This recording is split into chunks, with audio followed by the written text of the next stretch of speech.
Sam has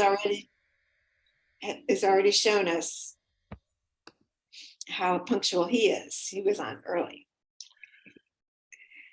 Well, I'm a band kid. My band director taught us that if you're not 5 minutes early, you're late. Yeah. Good. That's very good advice.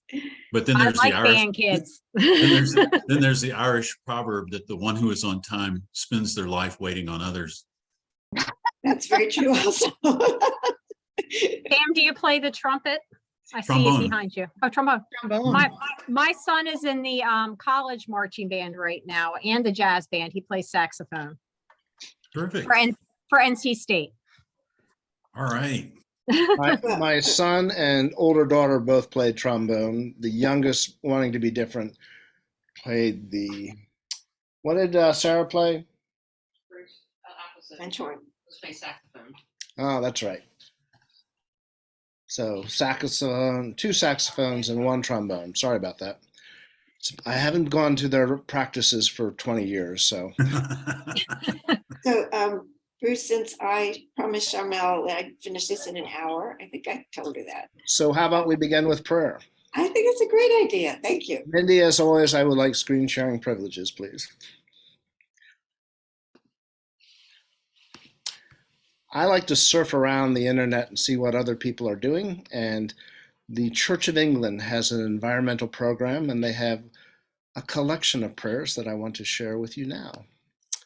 I'll put the link in the chat after we're done. So I'm hoping you all can see that all right. Mm-hmm. Yes. All right. So you see all the different varieties of things they have there. Mm-hmm.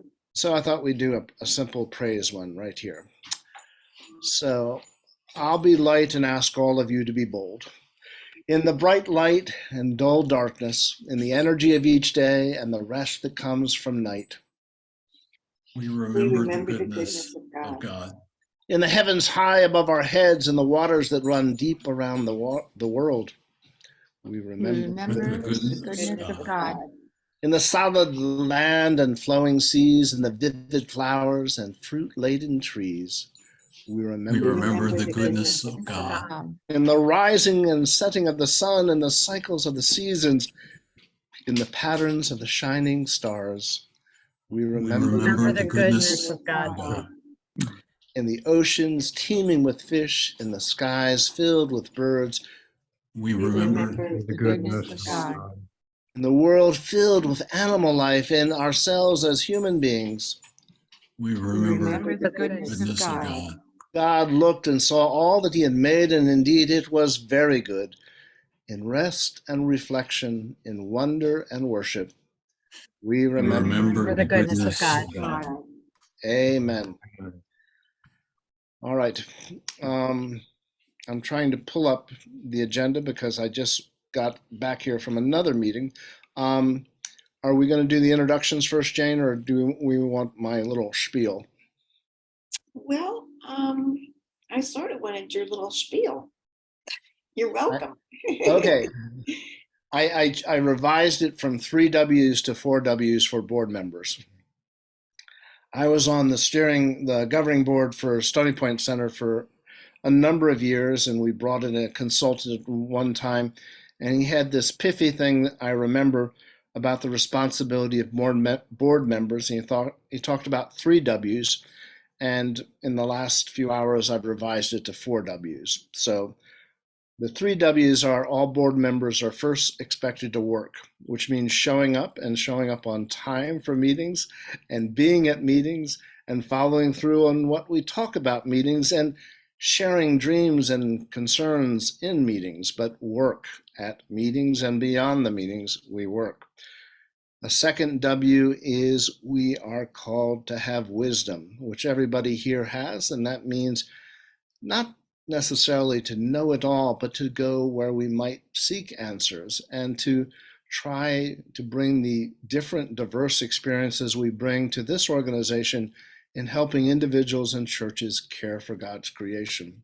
So we have a lot of wise people here. The last one in this category is sometimes the most challenging for some of us, and that is wealth.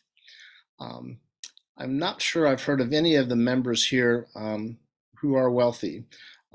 Sam, just to let you know, my last name Gillette, no relation to the razor company. So I have nothing to bring in the terms of great wealth. But all of us can make some commitment to the organization to help it. And beyond that, we can seek other avenues to support the organization. It can be funding from our local church. One of the things we establish in the church I serve is every bequest undesignated 10% goes to mission.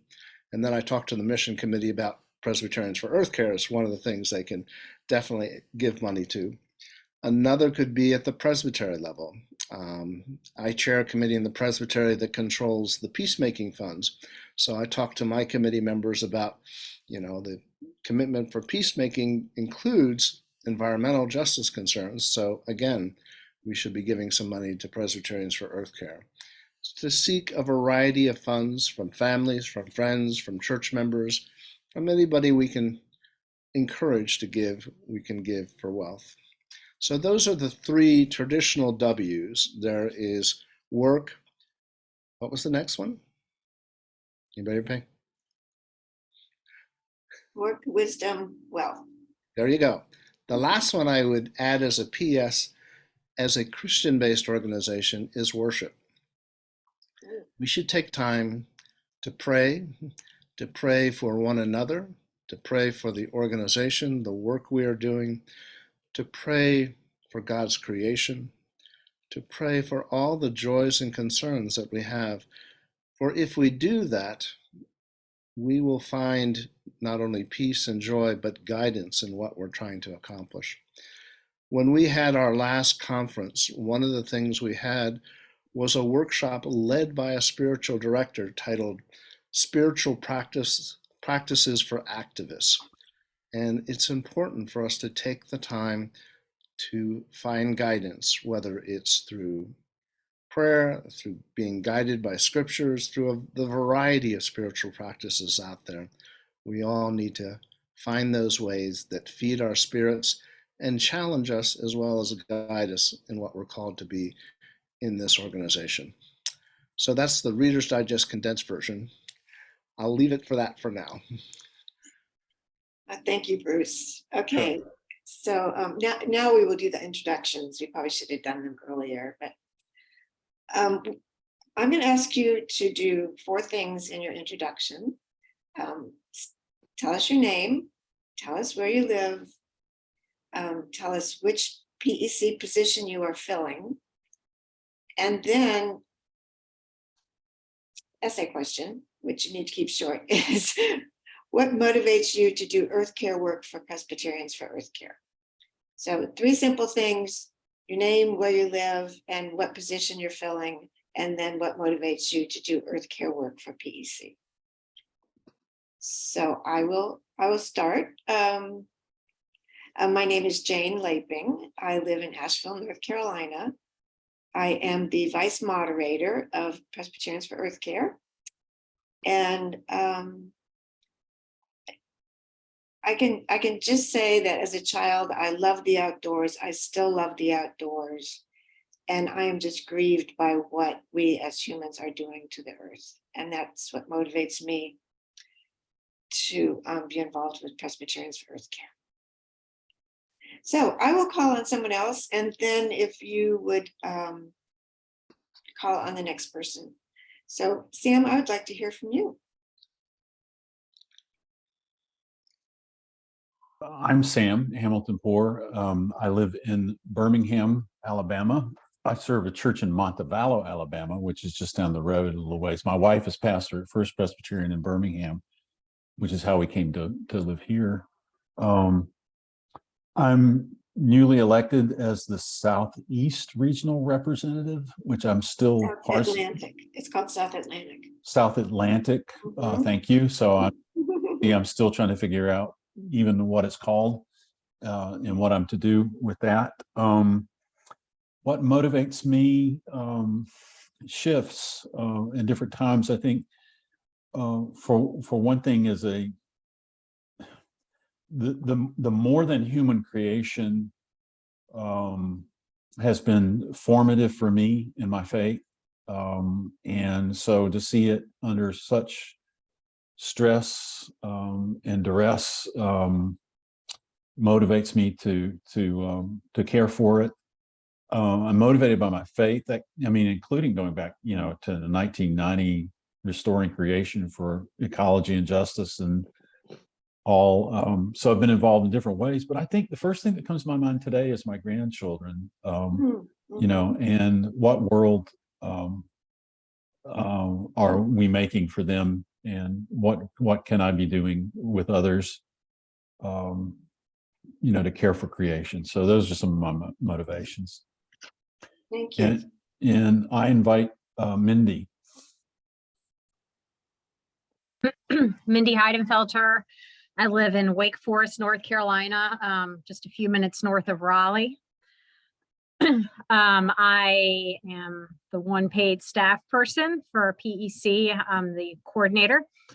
And I am motivated by, I guess, a lot of things. My background is in the science of forestry and some wildlife, and knowing a lot about the science of it. As I grew, I became more and more concerned about the plight of it all. And I have two teenagers who are you hear about youth feeling climate anxiety, and my two teenagers definitely feel that.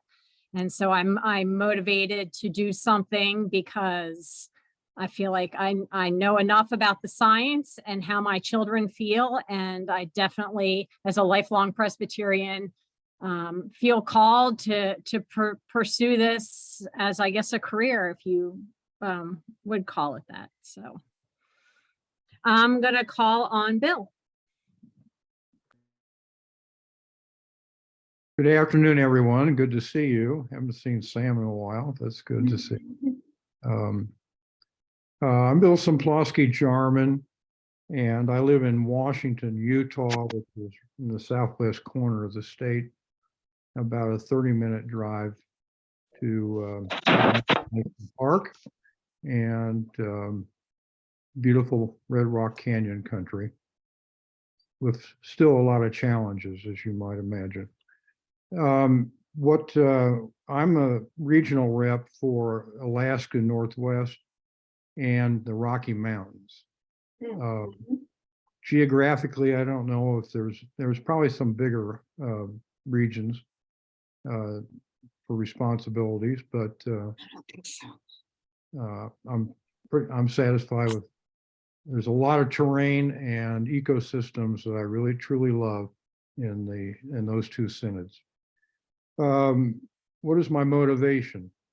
Like maybe Jane talked about, goes way back to when I was a child and all the outdoor experiences, camping, and then exploring the natural world.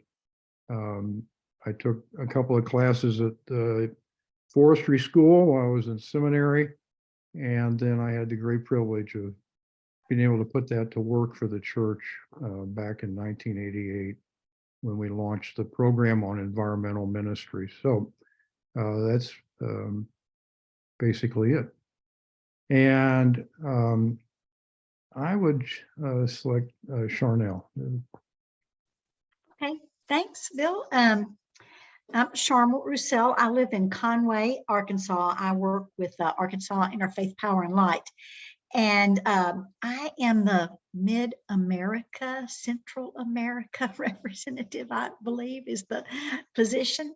And like Jane, I am motivated by profound grief about what I see happening to our planet. But I'm also motivated about the positive things that I see each of you doing. I'm very impressed with your energy, your commitment. I'm also motivated by the things that I see small groups in Arkansas doing when I meet with people. And I know that small steps can lead us to positive changes, but I also think that we're going to need some big people to make some big steps. And that's one of the things that motivates me, is for big people to take some big steps. That's what it's going to take, I think. So I am committed to helping with that. So Joe, I'll call on Joe next. I'm Joe Randolph. I live on the Kansas side of the Kansas City metropolitan area. We've lived here for 28 years. My husband was military before he retired, so we kind of lived in a lot of different places. What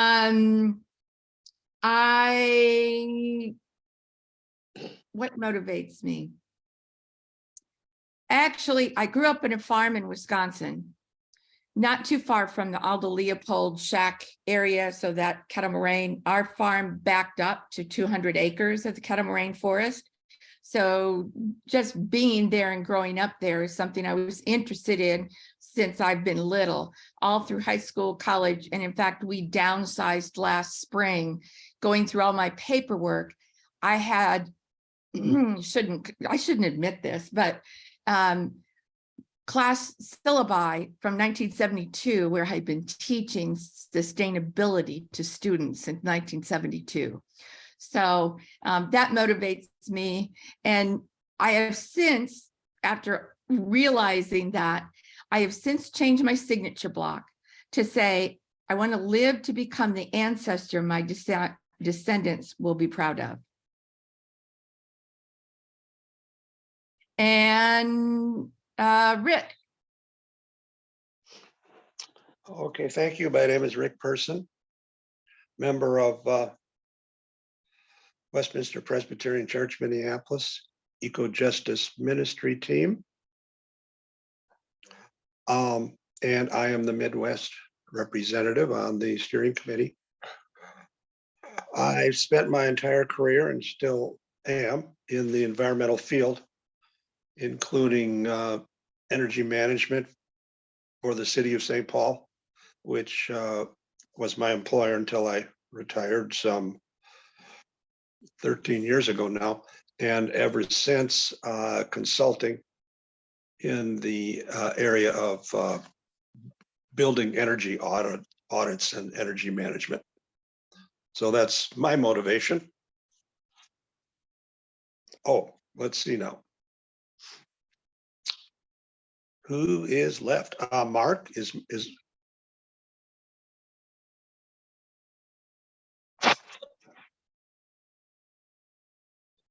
Bruce. Bruce is the one who hadn't talked yet. Bruce. Okay, Bruce is the last, but not least. Oh, could be the least. I'm Bruce Gillette, and I'm currently serving as the moderator. We'll see how that continues in a few days. I live with my wife Carolyn in Owego, New York, which is 1 block from the Susquehanna River. Look that up in Wikipedia. It's one of the oldest rivers in the world. And it's a joy to walk down the street and see this wonderful river going and going. I am motivated because I have children and grandchildren, and I love a lot of children beyond my own, and I want this world to be there for them, not just as it is, but better than it currently is. And that's big ambitions, but I think with God, all things are possible, and I think God wants us to take care of creation. And I guess the other thing is, I'm a pastor and a lifelong Presbyterian, and I have found as churches get involved in caring for creation, there's a new vitality to them. It attracts new members, and it can help in the renewal of the church as we're faithfully caring for God's world. Okay, Jane. You're muted.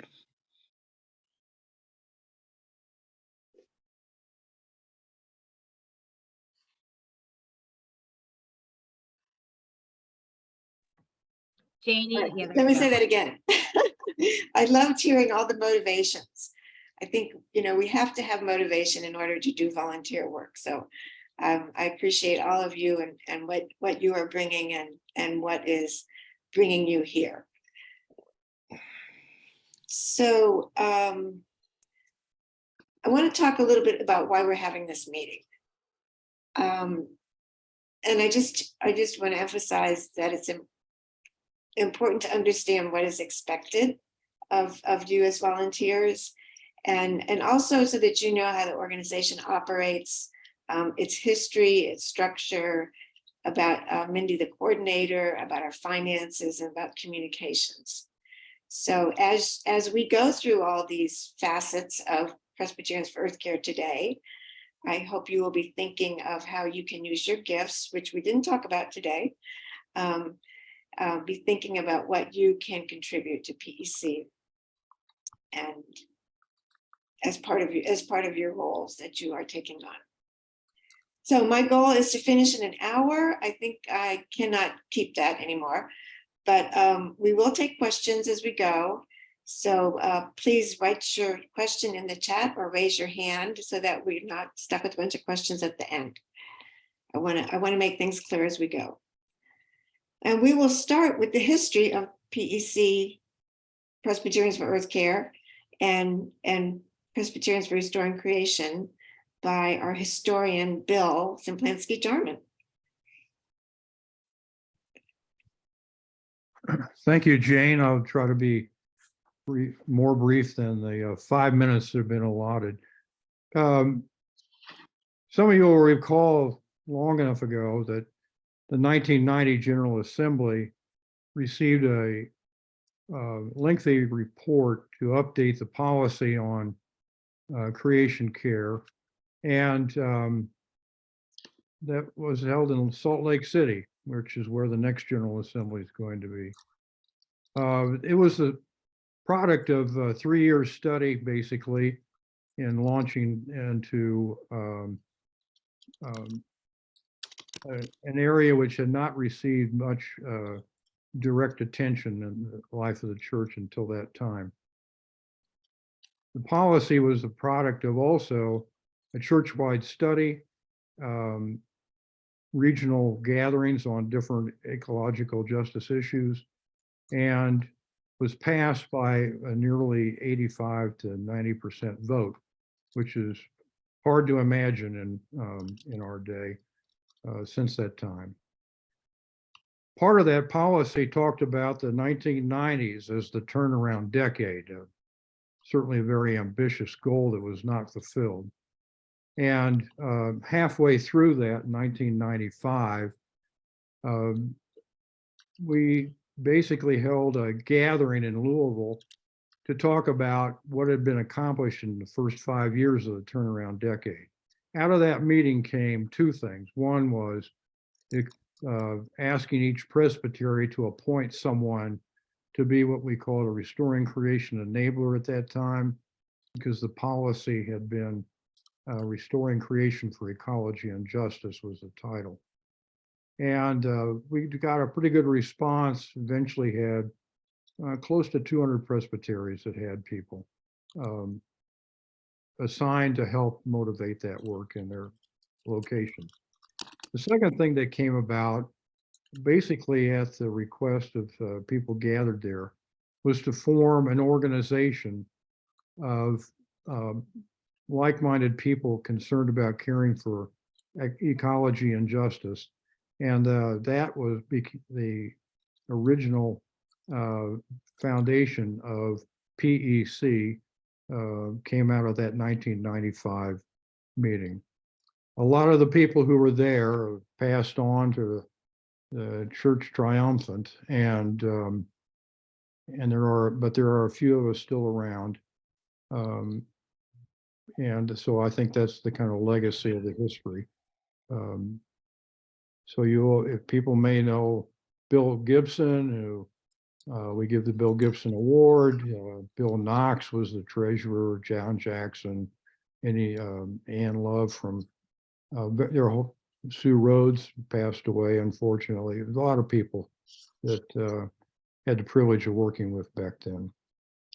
So that's the beginning of it. And we've been blessed with good leadership much of the way, and very loyal and dedicated people.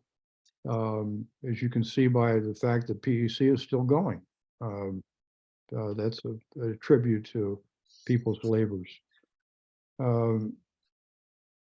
In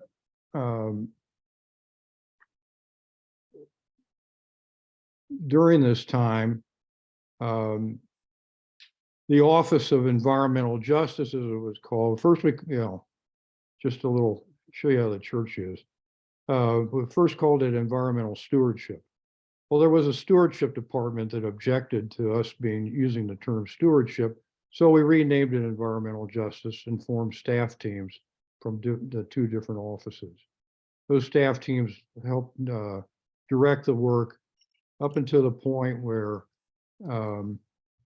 funds were drying up and the environmental responsibility was switched to the hunger program, which was undergirded by a church-wide offering that helped make that possible. Although, and that was like about 2010 or somewhere in there. It seems like yesterday, but at any rate. And then after that, the church has tried to continue with the work basically coordinated through the hunger program. Jessica Maudlin is the current staff there in Louisville. But there are a lot of other offices working on environmental concerns, just like there were before. And so with the UN office, the DC office, disaster response, theology and worship, and all that type of thing. I would say that the other thing is that other things sprung up. You wanted you to comment about the Eco Stewards program. One of the initiatives was to help young people search for vocational calling and spend some time during the summer working in a place that had a lot of eco-justice issues, and spend time in prayer, exploring theology and purpose, and also doing hands-on work. Rob Mark was coordinating that out of Boston, and they got kind of sidetracked a little bit due to the COVID. But if it gets back up and running and you run into young people who are trying to find their way in the world, I can think of a few other opportunities that are as good as that. So that's about it right now. If there's any questions, I'll be glad to try to answer them. Bill, I have a question. Could you explain the relationship with PEC and Earth Care congregations, or maybe the relationship with why Presbyterians for Earth Care gets confused with Earth Care congregations? Well, I think, names kind of do that. Basically, we were trying to emphasize to the church at large that they could reflect creation care concerns in every aspect of the church's life, from worship to education to financial support to community involvement, both the local, personal, local, and national and worldwide levels. And a lot of the programmatic resources were developed to help guide congregations in trying to do that. One of the ways of encouraging that was to follow the model. I think the peacemaking program was probably the first to do that, where they had a commitment to peacemaking that was out of the 1980 General Assembly, and they asked congregations to sign the commitment and to try to reflect peacemaking in all their life and work. So it was simply tried to pattern that after that model. Name changes have always been difficult. We had that lengthy title. Presbyterians never have short titles. Presbyterians for Restoring Creation for Ecology and Justice. That made a lot of people in different places nervous that we were a bunch of New Agers and various other kinds of things. So that's why those names got changed. And so basically, Presbyterians for Restoring Creation was the original title, and then it was decided to call it Presbyterians for Earth Care, which I think reflects more of what we were trying to do than the idea of whether humans can restore creation and get on to those kind of lost in the weeds kind of questions. So, does that Sharmel, answer? yes, that was good. Thanks, Bill. Sharmel, do you have a question? Do. Bill, would you say that Presbyterians for Earth Care, our group, has more of an ability and an obligation to speak up for environmental justice as opposed to the Earth Care congregation guiding, resource providing portion of PCUSA? Would you say that is true? Well, it's true because we have in theory, a broader voice. We have a responsibility to lift up the policies of the church and the programming and to infuse them with the latest learnings of stuff. And because we have access to the World Council of Churches and other nationwide ecumenical bodies,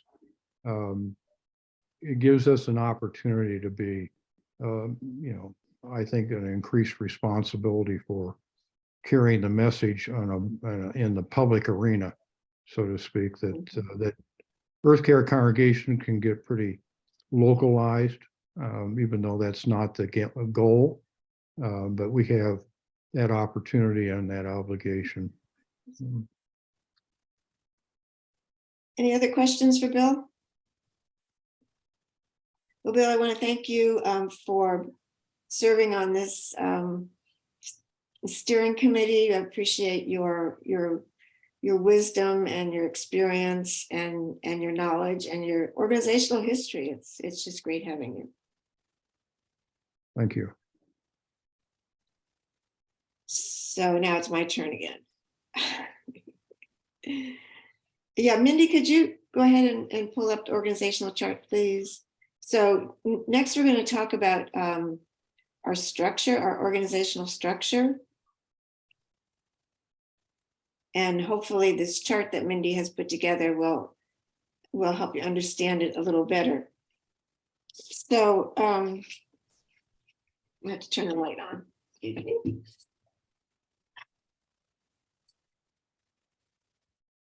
So the steering committee, the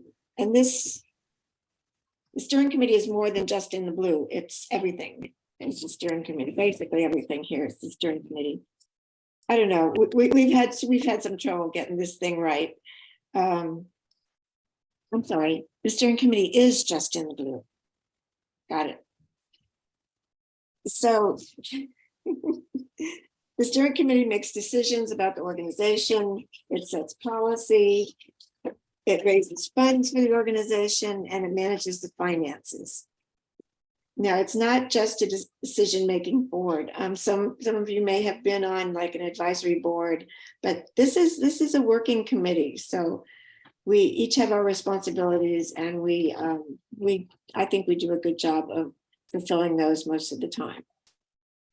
So in the blue, you do see that the steering committee is composed then of the executive committee, the regional reps, and any at-large positions that are filled. So the executive committee includes the moderator, the vice moderator, and the treasurer. And Joe, I don't know if you introduced yourself as a treasurer, but Joe Randolph is our treasurer. To be voted in maybe on Sunday. Yeah. And I'm sure you will be, no problem. And regional reps, many of you are regional reps, and you've listed the region that you're in charge of. But then we also have at-large positions. So if there's a particular need that we have, like fundraising is a particular need that we have. So if we could find someone who's good at fundraising, we could have them join the steering committee as an at-large position.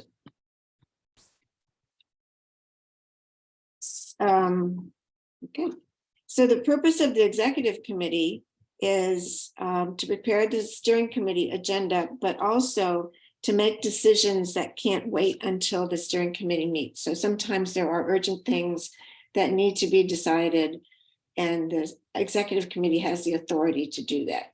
just those 3 people. Regional reps, as many of you know or will know, let me just say that there will be a separate training for the regional reps in February. They represent their region. They build a network of Presbyterians and Presbyterian related organizations and environmental organizations in their region, so that a wide network. They communicate regularly by email. They represent PEC at meetings and PCUSA meetings in their region, and also the national, of course, at the National Presbyterians for Earth Care conference. So steering committee members serve 2-year terms, and half the steering committee is elected each year. So when we have our elections next week, it's half of the steering committee there. When the steering committee is full, there are 9 people. There's 3 on the executive committee and 6 regional reps. So, and I can't remember who is being elected this year, but you all know if you're being elected or not. Oh, here I have it written down. So this year, the moderator, treasurer, Mid-Atlantic, Pacific Northwest Mountain, and Mid-America regional reps are up for election. So steering committee members serve 2-year terms, and they can serve 3 consecutive terms. So if they're reelected, so they can serve a total of 6 years. And then if they want to continue, they need to step off for a year, and then they can ask to be reelected or ask to be nominated for another 6 years. So that's a lot of work. That's a lot of work. We also have some open positions on the steering committee. So, for example, Sam's position with South Atlantic has been open for a good while, and we were just and it's not up for election this year, but we need to fill that position, and the steering committee has the authority to appoint someone to do that. So Sam, we appointed you unanimously to serve as the South Atlantic Regional Rep, and you will be elected next year because it's half the steering committee gets elected each year. And we have a lot of committees, which we're still really working on. And those are the colors that are not in blue. So we have organizational development, and you can read what each of these things is in charge of. Advocacy. We have programs, which includes our conference. This is a big one. And then communications and outreach is a new committee that we don't have anyone on yet. But it's basically oversees all our communications and and help and create some of them. So that's fine. All right. That committee basically consists of me right now. Yeah. So Mindy needs some help on that. So Mindy, speaking of Mindy, you are next. If you would stop sharing this screen, and then you can tell us about your role. And something funky is going on with my camera. I thought it was fixed, but apparently not. So when it gets annoying, I will switch back to the logo. Going to talk really quickly because I don't want to take too much time about communications. Oops, I need to hit share screen before I do that. Mindy, we've got time. You can. Okay. Yes. I'm going to go back to the logo, but it's me. Okay. I'm going to show you a little bit about, this is our website, presbyearthcare.org. And I am not a web designer. We have a company that does that. However, I do know how to put things on it, so I do the best I can. And here's our homepage. And right now we have the annual meeting coming up on Sunday with the Zoom link. Typically for workshops, we have a registration, but for the meeting, we're just giving out the Zoom link. Also, here's our upcoming workshop. which can be accessed from our homepage, also from events. And I'll show you that in just a second. But what I do want to show you in the homepage is up here in the right-hand corner. This is our social media and things like that. We have a Facebook page, which Bruce and I both maintain. You'll know whose is whose post work, right, Bruce? Because Bruce likes to say a little bit more than I do. And then here's Twitter. And then we also have Instagram. And these are mostly because a lot of younger people only use those, and we try to share things with them. We also have a YouTube channel, and then we have our blog. I'll just show you real quick on the YouTube channel. All of our workshops, our webinars, we now record, and the conference. Sorry, it's taken a while to open. I think my computer's pretty full right now. So here's the most recent ones that I've uploaded, but all of our webinars are available here for free. Anybody can watch them and enjoy all those. I think we did something like, we've done more than 15 of them since I came on board. So we have that. Let me go back to, okay. Let's see here.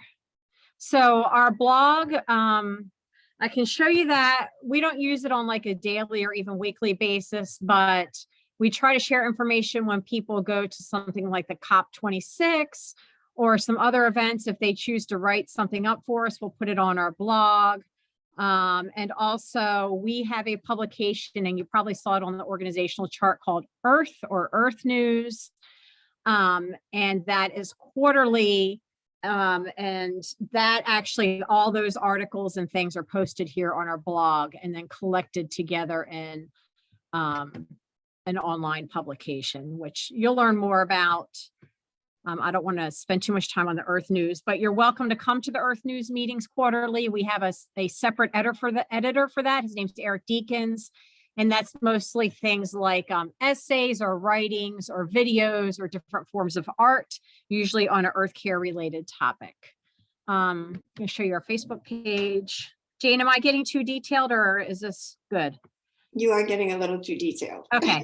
Yeah. Here's our Facebook page. This, more than anything else, if you want to see what's going on, this we post on pretty much every day. So if you could help spread the word, if you are on Facebook, by checking this and liking it and sharing it, either Bruce or I post something every day. So there's that.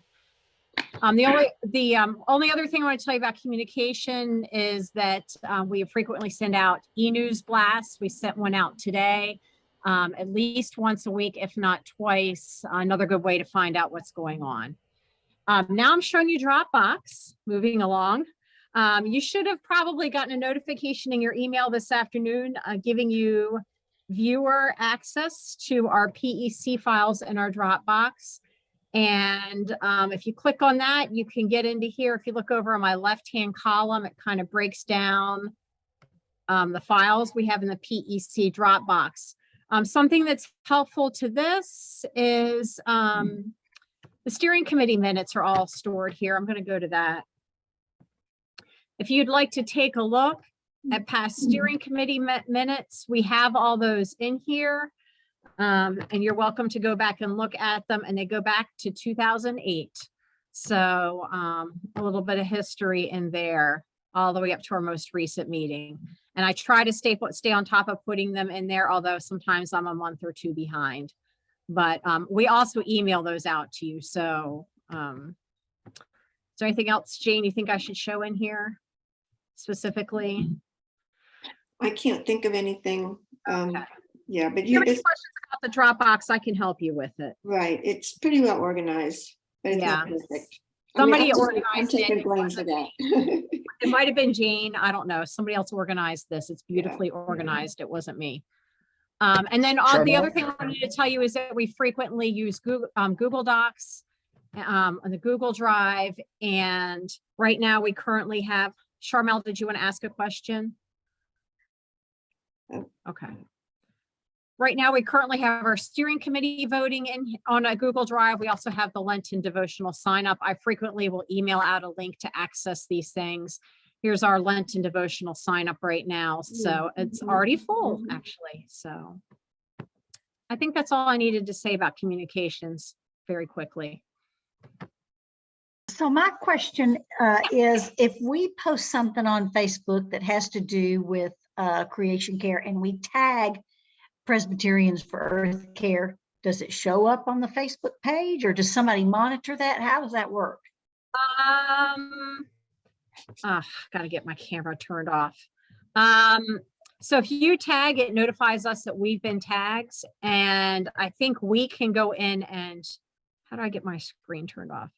We can, if yours is public, access, then we can share it from that. But if you tag us, it notifies us that we've been tagged.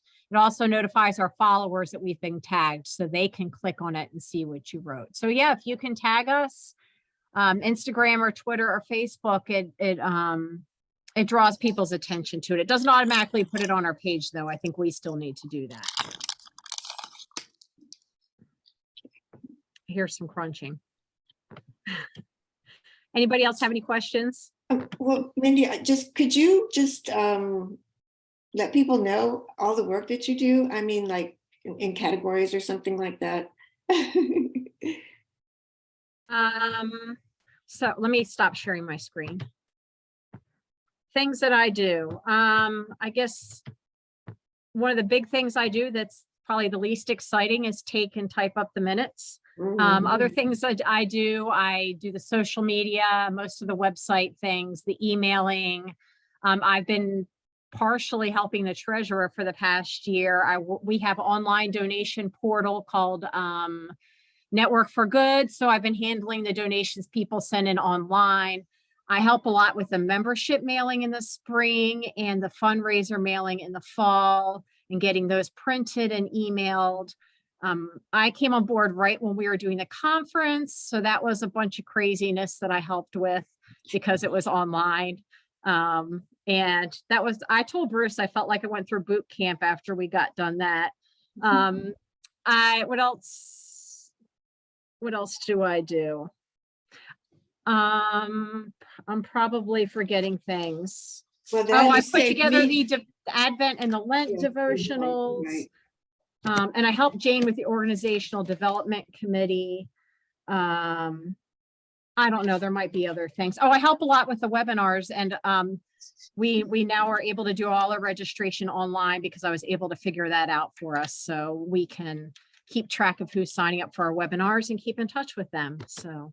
Yeah, and you set up all the Zoom calls and I do that too. I run the Zoom account. So, yeah, Mindy does a lot, and I just want everybody to know how grateful we are to have her, because she's also very good. Besides just I'm part-time. And she's part-time. Yeah. No benefits. Okay, thank you, Mindy. Joe is our new treasurer, very new. Maybe a week or two. At the most. And she's going to tell you what she knows so far. What I know so far is that learning curve is straight up down right now. I'm working on it. And I don't know where I'd be without Mindy. I tell you, she's something else. Thank you for all you've done, Mindy. We've had a challenge trying to get signature cards on the bank account because it's been in 3 different states. And then on top of it, I've chosen to leave the country next Monday and we'll be gone for 2 weeks. So that's kind of interesting. And so, but what I'm supposed to be doing is looking at our budget and keeping track of our financials, filing tax forms that are due, and helping people set a budget for the upcoming year. And so I will be trying to work with that and trying to set some numbers up. And I've finally gotten access to our financials. And so I can start taking a look at that. And I'm thinking, great thing to do when you're sitting on a plane for 4 hours. Why not look at financials? So at this point, that's where I am, and help me. Yeah, if anybody, yeah. If anybody can help Joe with your financial finesse, she would appreciate it. But we really do appreciate you, Joe, for taking this on.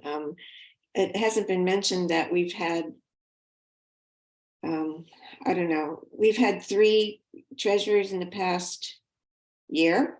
Yeah. Yeah. So 3 treasurers in the past year. So it's been really, really, really awkward. But hopefully Joe will stay.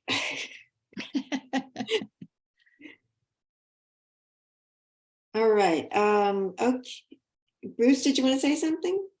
I was saying beyond the financial expertise, just give her a lot of money and that'll take care of many things for Joe. So. Oh, well, actually, that's something I want to talk about, Bruce. Not about money so much, but about the fact that, well, now I want to talk about what is expected of all of you as steering committee members. And the first thing I just want to reiterate is that we are all volunteers. Mindy is the only person who gets paid. She is not on the steering committee. So yes, we are a working board. And I feel like I've already said this. But our compensation, even though we don't get paid, is meaningful work and satisfaction at doing something for the common good. It's not monetary, but a lot of times we get a lot more out of not being paid, but just knowing that what we are doing is for God's glory. As far as attendance, steering committee members are expected to attend all monthly meetings. They are all virtual. And I know, Sam, that you have a conflict with the schedule that we have right now for the steering committee meetings. And so we will be working on changing that before we meet again in February. And Okay, guess who gets to do thanks. that? Mindy. All right. And we also have an annual retreat. This past year, 2022, it was virtual. But in 2023, we're having an in-person conference. And so we will have the retreat at the in-person conference. And be great if everyone could attend. Oh, I know the dates. September 20th to September 23rd is the conference. And the retreat will be September 24th and 25th. 23rd, 24th, and 25th. So yeah. So good, you've got those dates, so you can keep those open. The good thing about the retreat and the conference being together is that PEC will pay for your travel expenses and your room and board. You have the option of paying for them yourself or as much of it as you can, but we don't want finances to be a hindrance for anyone not being able to attend.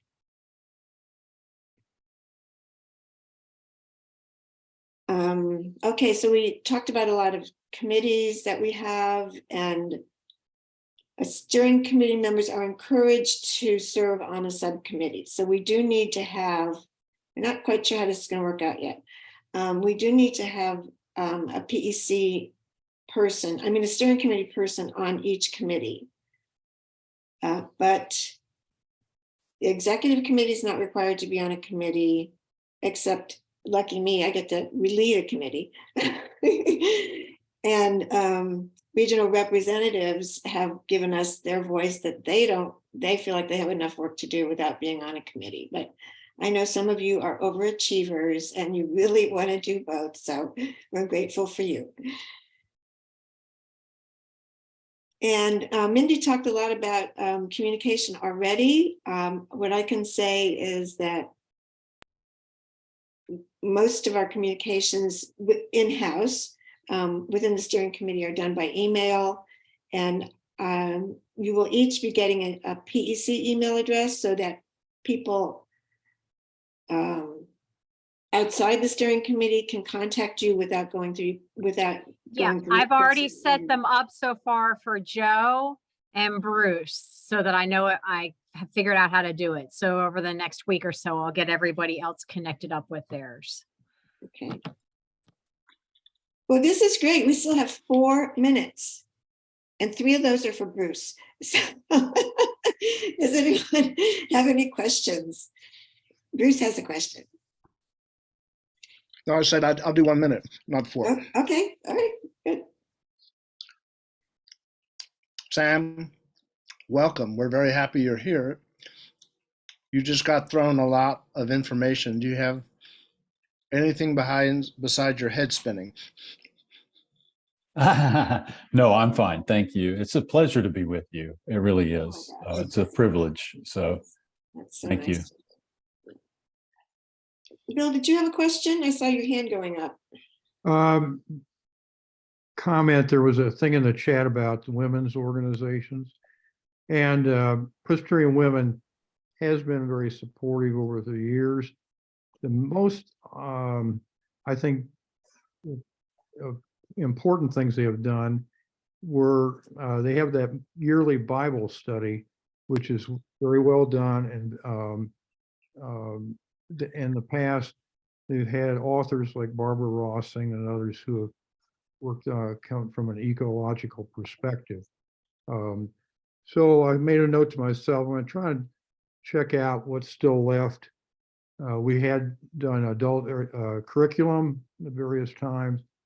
I think some of that's still available and it's even free now. And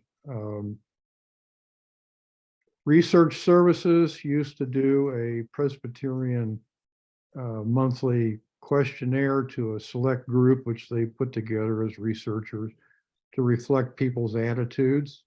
We contracted with them a couple of times to do get information from that.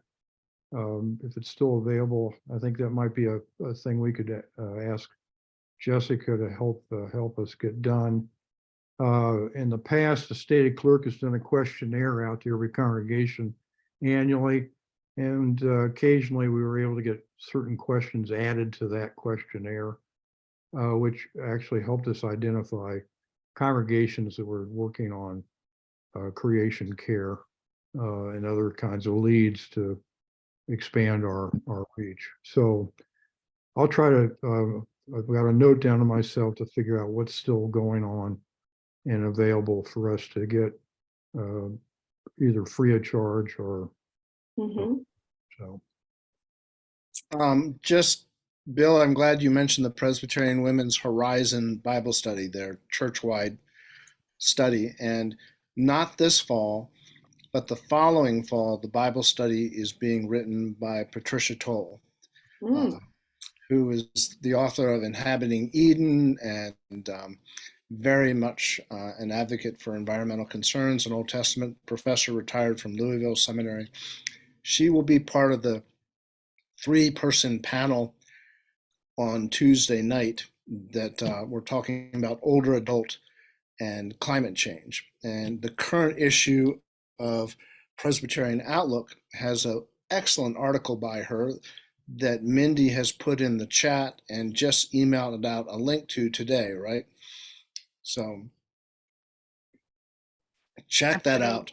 This is You want me to something we put want it to in the chat organize. right now? Is that what you're saying? I'm sorry. What? Did you say, No, I'm saying you want me to put it? you included in the email you sent out today. Oh, yes, yes, Right? okay. Yes. Yeah. And it's also on the Facebook for PEC.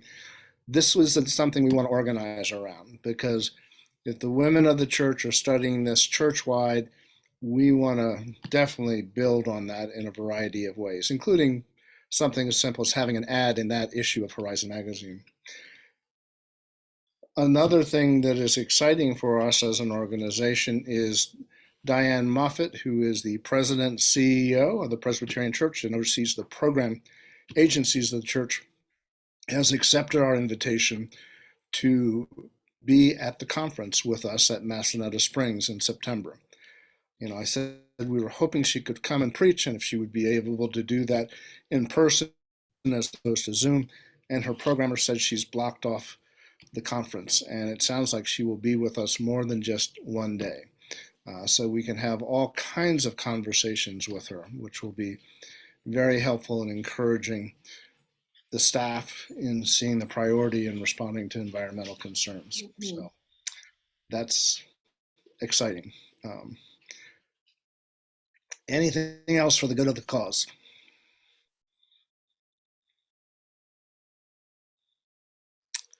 How about a closing prayer? Are we ready to adjourn? Yes. Let us pray. Loving God, we have gathered here seeking to do your work and caring for your creation. We give you thanks for all who are here, for Charmel and Jane and Sam and Rich and Joe and Mindy and Bill, as well as Mark, who couldn't be with us. Guide us all, O Lord, as we seek to be united in our love for you, for one another, and in our love for your creation. We pray it all in Christ's name. Amen. Amen. Thank you all.